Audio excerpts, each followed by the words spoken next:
pensei numa série que me dá muito medo de falar sobre ela, mas eu vou tomar essa coragem, que é Deus diante da dor. Porque Deus diante da dor, Deus diante do sofrimento humano, isso que a gente chama na teologia de teodiceia, um Deus plenamente bom diante de um mundo que é mau ou que tem tanta maldade, e como é que um Deus bom permite que pessoas boas sofrem. Esse é um tema central na teologia. Quando a gente pensa nessa realidade do sofrimento humano, versus a justiça de Deus, ou versus a soberania de Deus, ou versus a vontade de Deus, foi a vontade de Deus que eu sofresse? Não foi, mas a vontade de Deus governa o mundo, então como é que é isso? Essa é a questão principal da teologia, para todos nós. Para todos nós. Tirando o aspecto de vida após a morte, de salvação, de vida eterna, no aspecto da teologia do aqui e agora, a coisa mais difícil é essa: Deus diante do sofrimento, Deus diante do nosso sofrimento, os padecimentos do mundo. O Harold Kushner, um rabino que morou nos Estados Unidos, ele escreveu Por que Pessoas Boas Sofrem. E ele escreveu esse livro, não só como teólogo, como rabino, como líder judeu, mas ele escreveu como pai, porque ele teve um filho com uma má formação, e esse filho viveu até o início da adolescência, faleceu alguns dias depois que completou 14 anos. E ele conviveu com esse sentimento, porque desde que o filho nasceu, era uma síndrome rara, e quando houve o diagnóstico do filho, quando tinha mais ou menos 2 para 3 anos, houve o diagnóstico de que esse filho viveria no máximo até a adolescência. E de fato viveu até os 14 anos. Então ele conviveu com isso de celebrar o aniversário do filho, como cada ano que viveu, mas celebrar o aniversário de alguém que está partindo, que tem cada vez menos tempo à medida que faz aniversário. E aí ele escreveu esse livro, Porque Pessoas Boas Sofrem. Então, quando a gente pensa nesse cerne da teologia, inclusive, todo o restante da discussão teológica vira periferia. Vamos discutir aqui o sexo dos anjos, vamos falar se Adão tinha umbigo, vamos falar se a mulher pode ou não pode fazer isso e aquilo na igreja, vamos falar... Não, quando a gente se depara diante de questões de vida e morte, e de sofrimentos graves de fato, todo o resto vira bobeira. Como é que a gente batiza? Batiza criança, batiza adulto, batiza adolescente. Vira besteira diante do sofrimento humano. E aí, claro, essa é uma questão que eu não vou resolver aqui numa série de mensagens, mas que eu quero trazer um caminho que nos oriente ou ajude a gente a discernir essa realidade do sofrimento humano e das coisas como acontecem. E aí uma das questões mais perturbadoras que a gente se depara diante de uma tragédia dessa, é essa coisa de Deus quis, Deus provocou. Algumas pessoas dizem, há um juízo divino porque as pessoas do sul, do Rio Grande do Sul, elas são soberbas, alguém já falou isso. Outra pessoa falou, não, é porque tem muitos terreiros de culto afro, então é um juízo divino a respeito disso. Como é que é isso? Mas é fato que essas pessoas que falam isso, elas não tiraram do nada essas conclusões. Tem um sentido bíblico para elas, sim. Isso é que é muito doido, porque tem um sentido bíblico para elas. Olha só o que a Bíblia diz em Isaías 3, 10 e 11. Digam aos justos que tudo lhes irá bem, pois comerão do fruto das suas ações. Mas ai dos ímpios, pois tudo lhes irá mal. Terão a retribuição pelo que fizeram as suas mãos. Então, se a gente olhar esse texto fora de contexto, pensar ele da Bíblia, assim como quem tira um versículo de uma caixinha de promessa, a gente diz, isso aí. Nós aqui somos justos, então estamos aqui bem confortáveis. As pessoas do Rio Grande do Sul são muito pecadoras, então receberam essa tragédia. Olha só o que diz Gênesis 38:7. Mas o Senhor reprovou a conduta perversa de filho mais velho de Judá, e por isso o matou. Deus reprovou a conduta perversa de e por isso o matou. Está aqui mais uma vez um juízo divino muito direto. Olha o provérbio 12:21. Nenhum mal atingirá o justo, mas os ímpios estão cobertos de problemas. Nenhum mal atingirá o justo, mas os ímpios estão cobertos de problemas. E o livro de Jó, e na verdade são os amigos de Jó falando para ele, e diz, qual foi o inocente que chegou a perecer? Onde foi que os íntegros sofreram destruição?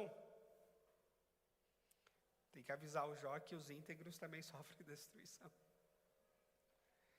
Entende que esses textos, eles estão na Escritura, e de fato eles fizeram parte da compreensão do povo de Israel.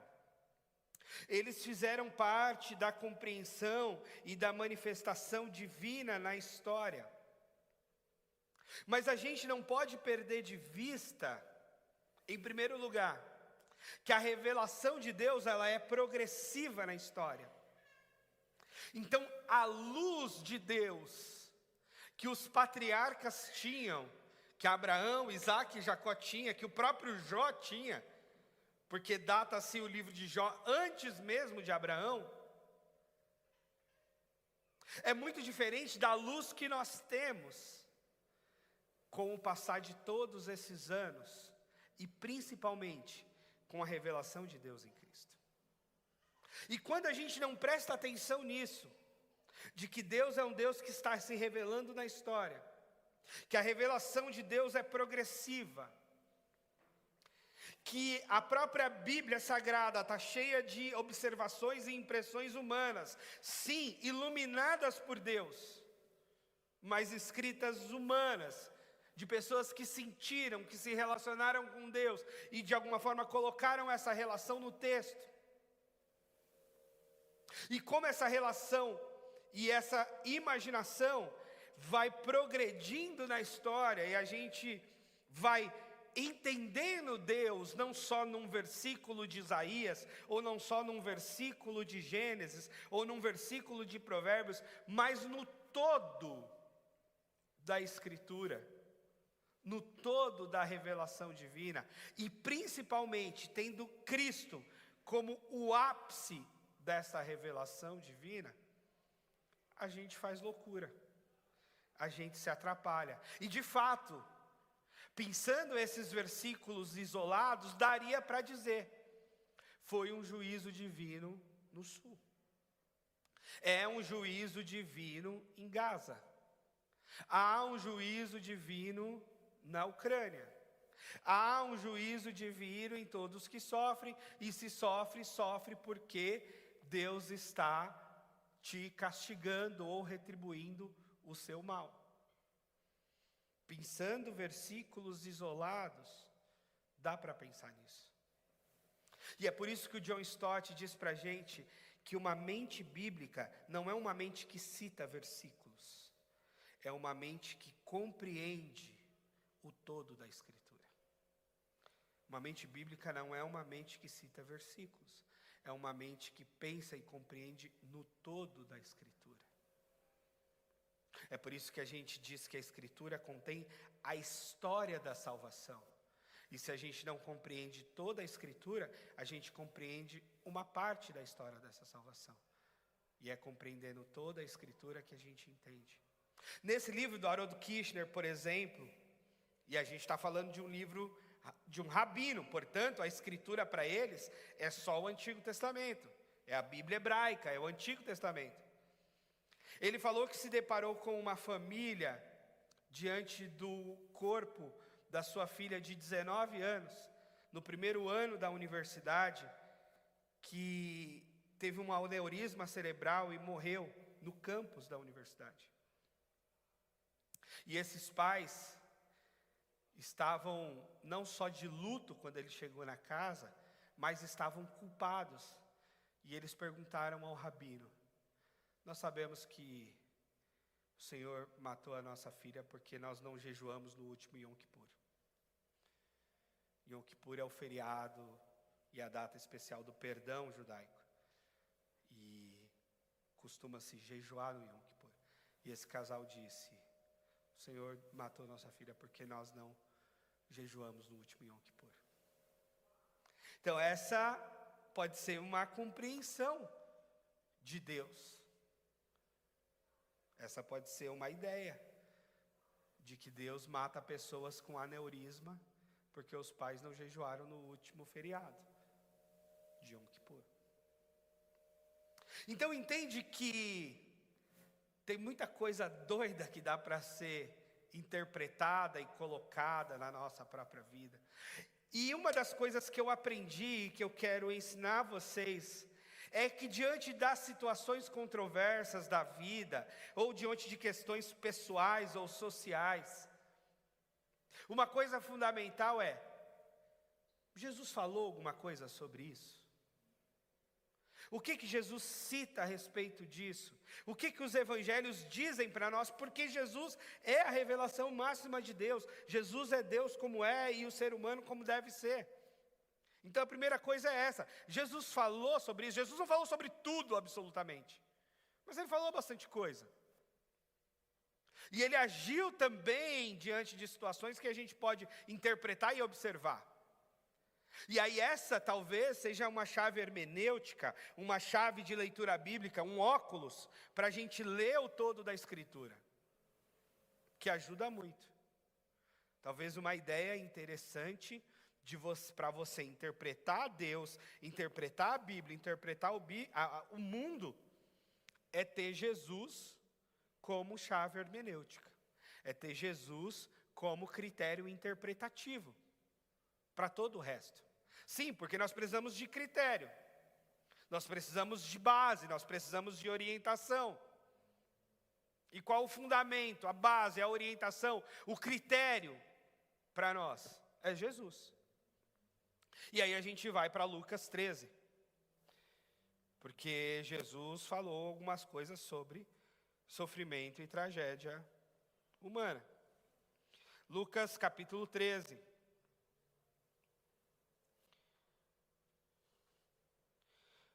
Capítulo 13, versículo 1. Evangelho de Lucas. Essa é uma daquelas passagens que só está em um dos evangelhos, só está em Lucas. Tem passagens que se repetem nos evangelhos, que se repetem em 2, em 3, até nos 4. Mas há passagens que está em um deles.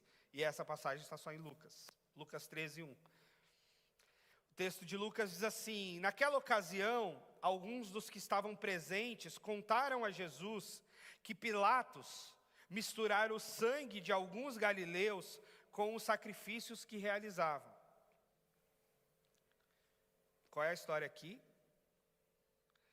Chega a notícia para Jesus, dizendo: sabe o que Pilatos fez? Sabe qual é a última de Pilatos? Pilatos era o governador da Judéia. Era o cara que estava ali nomeado por César para dominar aquele pedaço. E ele era terrível. E aí a notícia que chega é: houveram galileus que foram para o templo oferecer sacrifício. Era comum, pelo menos uma vez por ano, você ir no templo oferecer sacrifício. Mas a gente sabe, Deus nunca pediu sacrifícios humanos. Deus sempre pediu sacrifícios de animais. Se ia no templo, levava os animais, se oferecia em sacrifício para perdão de pecados. Mas o Pilatos pega esses galileus, mata junto com os animais e com o próprio sacrifício que eles foram oferecer. Muito louco que o texto não explica o que aconteceu de fato, só dá a notícia. O que a gente sabe é que Pilatos era terrível mesmo, então isso era muito plausível que ele fizesse. E o que a gente sabe também é que existiam movimentos judaicos, políticos e religiosos, e um dos movimentos, por exemplo, chamado zelotas, era um movimento de luta e revolução armada, que defendia a ideia de revolução para a tomada de poder diante do Império Romano. Então esses zelotas, eles de fato planejavam e conspiravam tomadas de poder frente à dominação romana, para que eles se vissem livres. Então esses, claro, eram os inimigos do Império de linha imediata. Porque aqueles que não ameaçavam o Império deixava rolar. Os fariseus, os saduceus, que tinham lá os seus conchavos com o Império Romano, ou até as pessoas simples que estavam resignadas de que a vida era aquilo mesmo e não adiantava lutar contra o exército romano, a gente está falando dos maiores e mais fortes impérios do mundo, seguiam a vida. Mas essa turma zelota era mais barra pesada. E eles queriam fazer revolução. Então tem-se a ideia de que de repente era um grupo de zelotas que estavam ali prestando o seu culto, mas como Pilatos sabia que eles eram parte desses revolucionários, aproveitou a ocasião em que eles estavam em Jerusalém e os matou. Então, é uma interpretação possível. Então é basicamente, a primeira parte desse texto é isso. É a notícia de que os caras foram mortos, que Pilatos matou eles. E aí o texto segue com Jesus respondendo. E Jesus respondeu dizendo assim: vocês pensam que esses galileus eram mais pecadores do que outros galileus por terem sofrido dessa maneira? Chega a tragédia, chega a notícia da morte. E Jesus questiona, Jesus volta à questão. Pai, vocês acham que eles são mais pecadores que vocês porque eles morreram e vocês estão vivos? O que vocês estão achando? E aí Jesus mesmo responde, ele diz, eu digo que não. No entanto, se não se arrependerem, todos vocês também perecerão. Agora, o que Jesus está dizendo, provavelmente, ele está pondo em perspectiva futura. Até porque Jerusalém vai ser destruída mais adiante. E quase todo mundo vai morrer. Mas Jesus continua, ou vocês pensam que aqueles 18 que morreram quando caiu sobre eles a torre de Siloé, eram mais culpados do que todos os outros habitantes de Jerusalém? Agora Jesus sai desse sofrimento provocado pela maldade humana, que é esse sofrimento em que Pilatos mata as pessoas, para um sofrimento, digamos, de consequência natural, ou acidental pelo menos, porque é uma torre, uma construção, na região de Siloé, provavelmente no tanque de Siloé, mas que cai sobre a cabeça das pessoas e mata 18 habitantes de Jerusalém. E aí, mais uma vez, vem a questão. Vocês são menos pecadores do que esses que a torre caiu na cabeça deles? Também é sofrimento. Também é morte. Também é sangue derramado. Agora não por provocação intencional, mas agora por um acidente. E Jesus mais uma vez diz, também digo que não. Contudo, se vocês não se arrependerem, também perecerão. Algumas coisas que esse texto diz para nós é que o sofrimento existe e ponto. Existe porque existe um homem mau no governo que mata as pessoas, Pilatos. E existe porque acidentes acontecem. Ou seja, o que Jesus está dizendo é que essa neura de que Deus está com as digitais dele em absolutamente tudo, me parece que não tem tanto sentido. Porque o que Jesus está dizendo é, aconteceu. Essas coisas acontecem. Simplesmente acontecem. Existem assassinatos desde que o mundo é mundo. Existem acidentes desde que o mundo é mundo. As coisas falham, as coisas quebram, as coisas se vão, as coisas acontecem.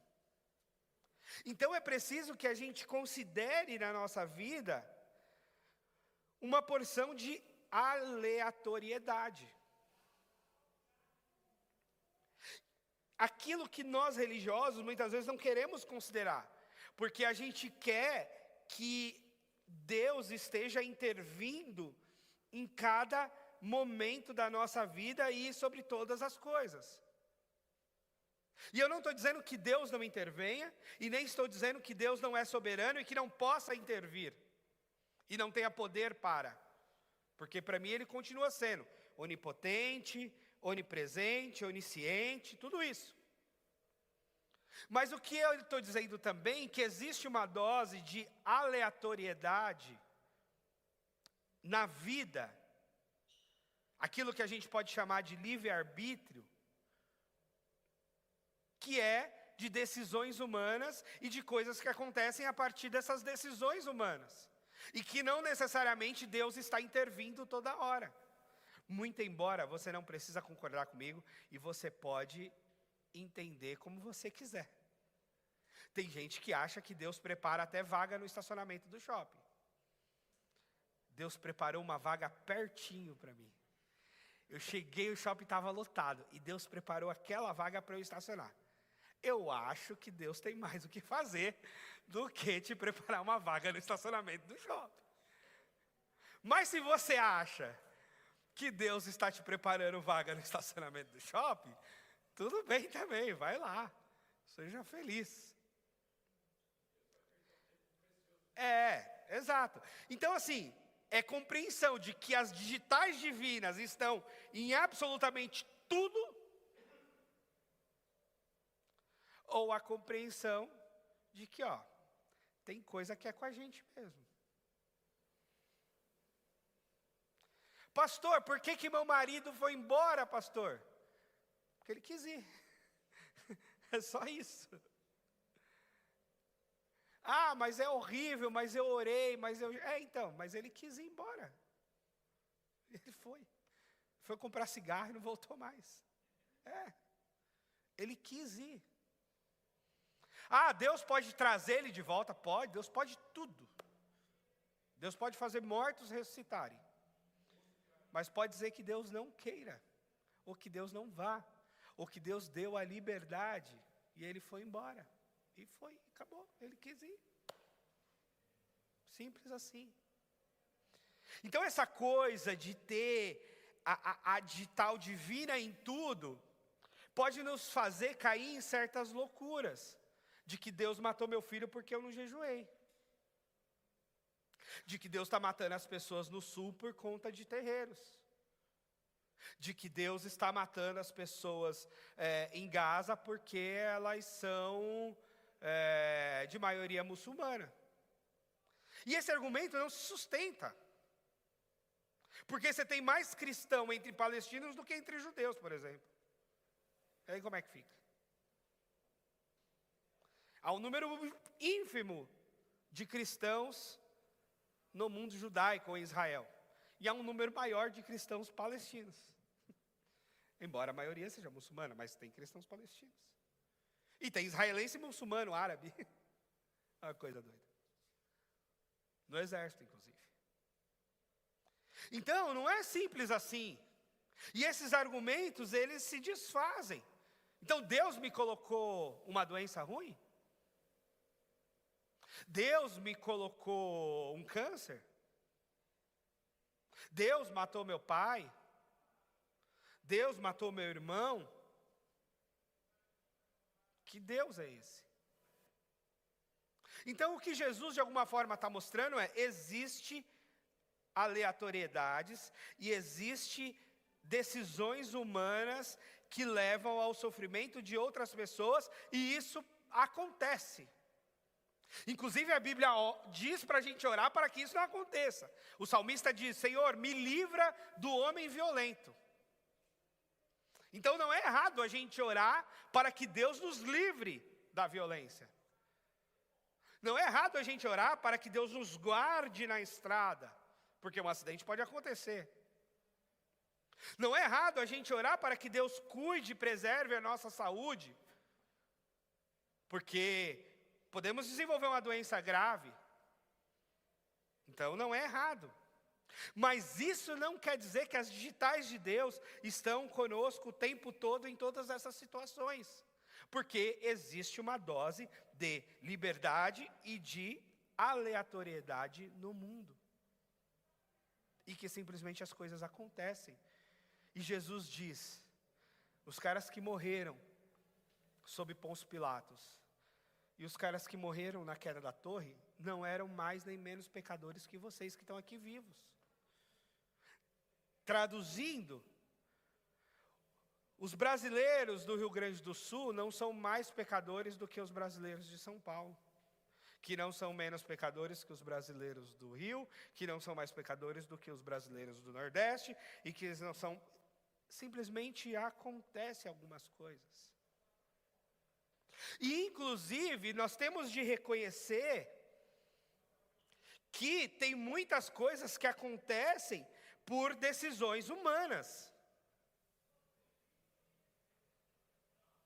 Por decisões humanas.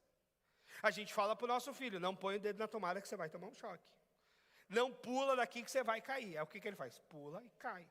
Põe o dedo na tomada e toma um choque. No Rio Grande do Sul, os cientistas estavam dizendo: vai chover muito, precisa de plano de contingência. Vocês estão desmatando demais. O mundo está desmatando demais. Vai dar errado. O pessoal continua desmatando, continua fazendo. Dá errado. Isso tem a ver com decisão humana. E aí, como se você quer um fundamento bíblico para isso, lá no Gênesis, Deus cria o ser humano, coloca ele no jardim e diz: cuida disso. Administra esse mundo aí. Agora, se a gente administra o mundo de forma errada, isso é problema de quem? De Deus? É nosso. Nós estamos administrando esse mundo. Nós estamos gerindo essas coisas aqui. Nós estamos administrando a nossa família, nós estamos cuidando, educando os nossos filhos, nós estamos aqui edificando uma igreja, é nossa responsabilidade. É com a gente mesmo. A gente acabou de falar das finanças da igreja. Se a gente não pagar as contas, a gente pega esse prédio aqui, fecha e devolve para o dono. E entrega.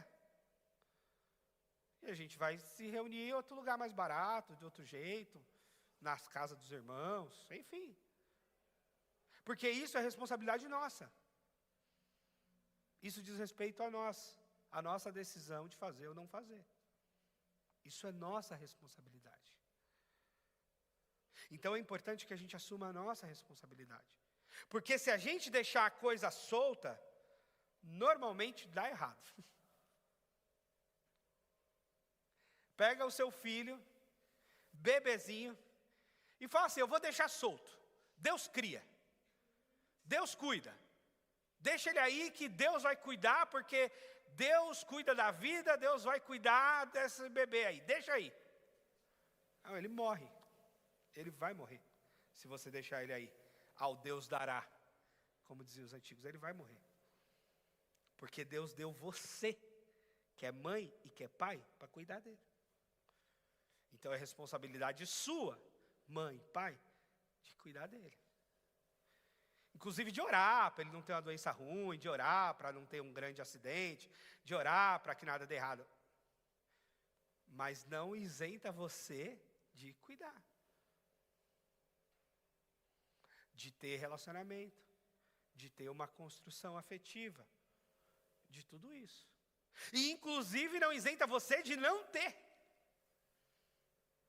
E depois eu vou falar, meu Deus, meus filhos não gostam de mim. Mas você também não gostava deles. Então está tudo certo. Entendeu? É uma coisa triste, mas é responsabilidade nossa. Você pode achar que eu não tenho fé, mas eu já fui em algumas visitas assim para dar extrema-unção para o pessoal. Porque você vai visitar uma pessoa que tem 100 anos e a família está dizendo, pastor, Deus vai curar minha mãe? Eu tento ser delicado, né? E dizer, poxa vida, vamos orar pela sua mãe. Mas ela tem 100 anos. Vamos orar para ela partir em paz. Deixa aí. Mas isso não é o pior. Essa não é o pior. O pior é aquela pessoa que tem uma doença crônica e que chega nos 60, 70 e já está dependente e tem uma cabeça plena e funcionando, mas o corpo não responde porque ela acumulou doenças. E aí você fala, não tem jeito. Pastor, mas Deus vai me curar? Eu acho difícil algumas coisas. Porque aquela doença crônica foi uma construção de uma vida. Quando eu estou falando de doença crônica, eu estou falando de um diabetes tipo 2, de uma hipertensão, de uma insuficiência cardíaca, que foi se dando seus sinais desde cedo ao longo da vida, e que daí chegou numa hora que a pessoa travou. E aí é a responsabilidade dela ao longo da vida. Entende? Foi o estilo de vida dela que levou para aquilo. Eu sei, eu também estou gordinho. Talvez a diferença é que eu sou um gordinho consciente. Talvez isso seja pior, né? Mas eu sei que se eu manter o padrão de consumo de açúcar atual, o diabetes tipo 2 e a obesidade é o caminho certeiro. Não é maldição, não é o diabo ou Deus, não. É o açúcar mesmo, é o sedentarismo, é isso. É o estilo de vida, é isso. Vai chegar nisso. Entende? Isso é responsabilidade humana. Isso é decisão nossa. Isso tem a ver com as nossas escolhas, com o nosso estilo de vida, com a nossa responsabilidade. Ah, pastor, mas a minha responsabilidade deveria ser só comigo. Não, porque você não é uma ilha. Então as coisas afetam as pessoas outras. Se você for um governante, afeta uma nação inteira. Se você for gente comum, como é nós aqui, ainda assim afeta quem está do lado, quem está do outro, quem está do outro. Não tem essa. Porque vai afetar. Se eu morrer, meu filho fica sem pai, minha esposa fica sem marido. Vai afetar. As minhas decisões, as minhas escolhas. Eu lembro de atender um casal, a moça estava passando por um processo de luto, a mãe tinha recém-falecido, ela muito próxima da mãe, então estava sentindo muito aquele luto. O marido desempregado, ele falou, vou para a Bahia. Casamento novo, casamento de 1 ano, acho. Eu falei, seu casamento não suporta isso. Não, mas eu vou trabalhar na Bahia. Não, você pode ir. Mas seu casamento vai acabar. Ele foi para a Bahia e o casamento acabou. Foi praga, castigo divino? Não, foi só decisão errada. Só a decisão, num começo de casamento, de deixar a esposa no momento de fragilidade, de luto, não sei o quê, e ir trabalhar num estado distante. É só decisão. Talvez ele quisesse acabar mesmo, então deu certo. mas é decisão. Então a gente tem que pôr a mão na consciência e considerar as nossas decisões. Tem gente que chega no final da vida sozinho. Eu já fui celebrar culto fúnebre, que eu carreguei o caixão com os coveiros. É triste, é muito triste. Mas essa pessoa, muito provavelmente, construiu para si a sua solidão. Então, quando você recebe alguém que conta uma história triste, que tem 50 anos, que tem 60 anos, que está sozinho no mundo e que tal, ok. A gente acolhe, a gente ajuda, a gente apoia, porque esse é o nosso papel. Mas puxa a capivara do sujeito e vê quem ele deixou para trás. Porque ele deixou. Ele deixou muita gente para trás para chegar no final da vida sozinho, muito provavelmente. Entendeu? Porque são as escolhas, são as construções de vida. Agora, por fim, entra o nosso papel. Qual é o nosso papel? Vamos julgar as pessoas, então? Vamos dizer para elas, você está sofrendo, bem feito pelo seu sofrimento? Ah, vocês estão sofrendo aí no sul? Também, o governador que vocês votaram, o problema é de vocês. Não. Porque Jesus, quando recebeu estava passando lá, a mulher de viúva de Naim, estava passando lá, Jairo foi lá chamar Jesus, porque a filha dele estava doente. Jesus também não perguntou, o que você deu para ela comer? Essa semana o Estevão vomitou pra caramba na quarta-feira. E eu tinha dado um espetinho lá da rua para ele comer. Tudo bem que eu dou espetinho da rua todo dia, tá? É que nesse dia estava com a mãe, então é diferente, né?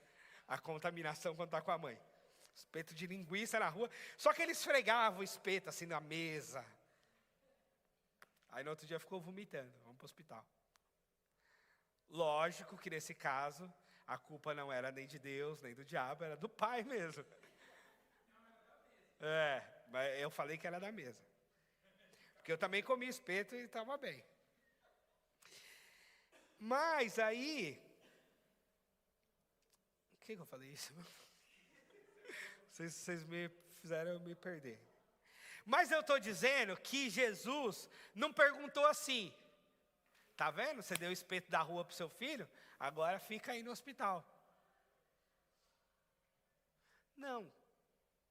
Jesus, diante do sofrimento, ele curou. Ele se compadeceu, ele abençoou. E disse, depois a gente resolve isso aí. Então, diante do sofrimento, a gente não pode julgar porque a gente não sabe. Porque a vida é aleatória. Tem muitas escolhas. E às vezes as pessoas estão sofrendo por escolhas pessoais, mas às vezes elas estão sofrendo pela escolha que o vô dela fez. Que o pai fez. Às vezes a pessoa está sofrendo porque ela nasceu naquele lugar. Por isso que eu não gosto daquele livro Uma Vida com Propósito, Rick Warren. Porque ele fala que tudo tem propósito. Tudo tem propósito divino.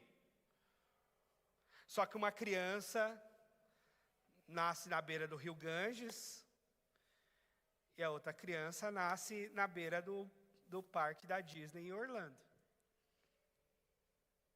E tudo tem propósito divino.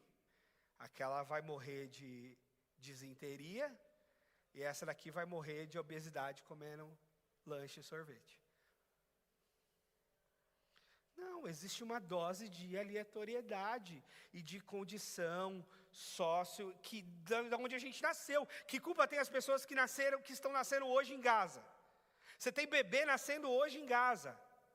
Mulheres que engravidaram e o bebê está nascendo. Que culpa tem esse bebê? Nada. E que culpa tem Deus? Também nada. As pessoas decidiram fazer uma guerra. É um território disputado há milhões de anos e continua sendo, e talvez sempre seja, infelizmente. Agora, o que a gente faz diante do sofrimento? A gente acolhe, a gente ajuda, a gente estende a mão, a gente manifesta a misericórdia de Deus. A gente diz, se Jesus estivesse aqui, Ele estaria sendo misericordioso com você. Então nós seremos misericordiosos com você, porque Jesus seria misericordioso com você. Porque Jesus é Deus encarnado e um Deus que manifestou misericórdia a pessoas que sofriam. E inclusive a crise com Jesus era que Ele tinha misericórdia dos pobres, na maioria dos casos, mas Ele também teve misericórdia de gente rica. Mas Ele também teve misericórdia de centurião romano, que estava a serviço dos opressores, do império e tal, mas Ele também foi lá e curou gente lá. E essa é a crise, porque Jesus teve misericórdia de um monte de gente. De um monte de gente de ideologia diferente, de partido diferente, de ideia diferente, de visão de mundo diferente, de fé diferente. E Jesus teve misericórdia. E quando Jesus recebeu essas notícias de tragédia, disse: eles não são mais pecadores que vocês. E aí, eu entendo, em outras palavras, que, de fato, todos somos pecadores.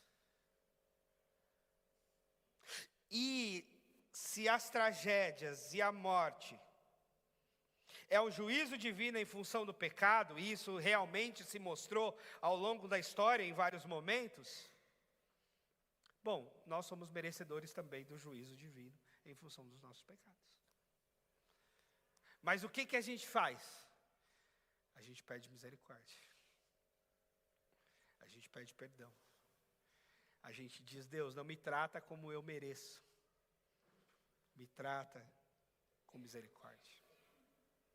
Então a gente tem de pedir misericórdia de Deus e perdão também por essas pessoas. E ainda que elas mereçam em função do pecado, elas merecem tanto quanto nós, e portanto elas podem merecer a misericórdia de Deus tanto quanto nós. Então agora é hora da gente dizer: Deus, tenha misericórdia dessas pessoas. A besteira foi do governo federal, foi do governo estadual, foi do governo municipal, foi da defesa civil, foi do não sei o quê, foi do rio, foi do mar, foi da chuva. Deus, tenha misericórdia dessas pessoas. Essas pessoas estão sofrendo. Tenha misericórdia delas. Nessa hora não me importa a religião delas, nessa hora não me importa o voto delas, não me importa a ideologia delas, não me importam as decisões pessoais que elas tomaram, as decisões que os governantes tomaram por elas. Me importa que elas estão sofrendo e a gente precisa clamar por misericórdia de Deus na vida dela. E a gente precisa ser, inclusive, a misericórdia de Deus na vida delas. Então, quando a gente tem uma Safira lá, trabalhando com as crianças, trazendo um alento, tem lá o Codó que estava trabalhando com elas, fazendo palhaço, não sei o quê, brincando, cuidando, enquanto os pais estão limpando as casas, voltando para trabalhar, as escolas não voltaram, as crianças estão vulneráveis a todo tipo de abuso. Mas eles estão lá cuidando, brincando, interagindo, juntando as crianças no lugar, elas estão sendo essa misericórdia de Deus para aquelas pessoas que sofrem. Não sabemos o que vai ser depois disso, não sabemos qual vai ser a próxima tragédia, porque virão outras. Virão outras no Brasil, virão outras no mundo. As coisas são assim. Nós temos que pensar e tomar decisões para minimizar os efeitos das tragédias, mas sempre acontece, sempre vai acontecer. Mas a gente tem que tomar a nossa responsabilidade e, diante do sofrimento humano, clamar pela misericórdia de Deus. E dizer: Deus, ajuda essas pessoas, me ajuda a ajudar essas pessoas. Porque quando acontecer comigo, você vai querer que as pessoas orem e peçam a misericórdia de Deus por você. Quando a gente é que está enfermo, quando a gente é que está na cama, quando a gente é que está desempregado, quando a gente é que está com fome, a gente quer a misericórdia de Deus na nossa vida, né? A gente quer o apoio divino e humano em nosso socorro. É isso mesmo. E não está errado, é isso. A Bíblia também fala que as suas necessidades sejam conhecidas diante de Deus. Então a gente vai pôr as nossas necessidades diante de Deus, mas a gente vai pôr as necessidades dos outros também diante de Deus. E a gente vai clamar pela misericórdia de Deus, entendendo que nós somos tão pecadores quanto todos os outros pecadores.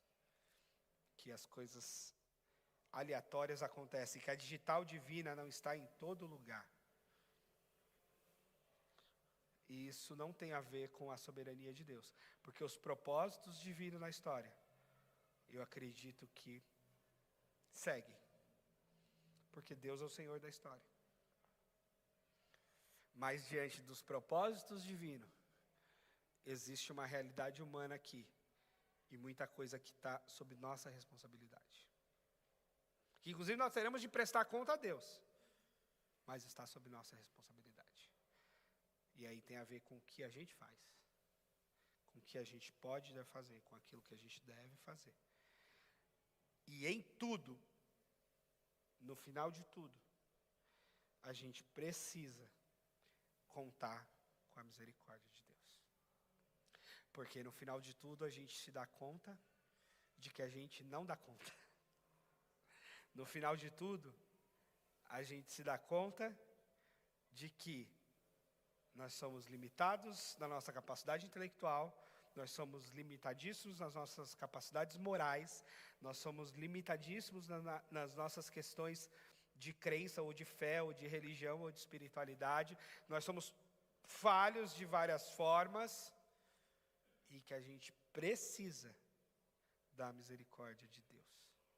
E que a gente não sabe de onde essa misericórdia vai vir. Se vai vir de uma pessoa da igreja, se vai vir de uma pessoa de fora da igreja, se vai vir de uma pessoa do mercado de trabalho, não sei, mas a gente clama e espera que Deus nos envie a misericórdia dele para cuidar de nós. E cuidar daqueles que sofrem. É isso. E a gente vai seguir nessa jornada, pensando em Deus. Depois eu vou passar, talvez, alguma bibliografia, se você quiser se aprofundar, mas esse é um desafio. Deus diante da dor. E nós diante dela também. Vamos orar? Pai amado, nós estamos mexidos com tudo que está acontecendo no nosso país. O sofrimento nos afeta. O sofrimento das pessoas do Sul, o sofrimento dos nossos amigos e parentes que às vezes estão passando as suas crises pessoais, o sofrimento de alguns de nós aqui também, que também tem o seu momento de crise financeira, emocional, de saúde. Enfim, Senhor, os sofrimentos nos assaltam. Eles estão aqui por vários motivos. Mas a gente clama ao Senhor por misericórdia da parte do Senhor. Que o Senhor derrame a tua misericórdia, Senhor, sobre nós, sobre o Brasil, sobre o sul do Brasil, sobre o mundo. Acalanta o nosso sofrimento. Revela a tua presença no meio dessa dor toda. E nos mostra a tua verdade. Para que a gente não propague mentiras, heresias. Para que a gente não seja agente do maior sofrimento ainda. Mas que pelo contrário, que a gente seja um instrumento do Senhor. Para aliviar as dores e os sofrimentos do mundo, Senhor. Nos usa como um instrumento do Senhor. No cuidado, no alívio do sofrimento. E que em tudo, de formas variadas, o teu nome seja glorificado. e as pessoas se encontrem contigo, com Jesus, que é o caminho, que é a verdade e que é a vida, e que a gente sabe bem que ninguém vai ao Pai senão pelo Senhor. Obrigado, Senhor.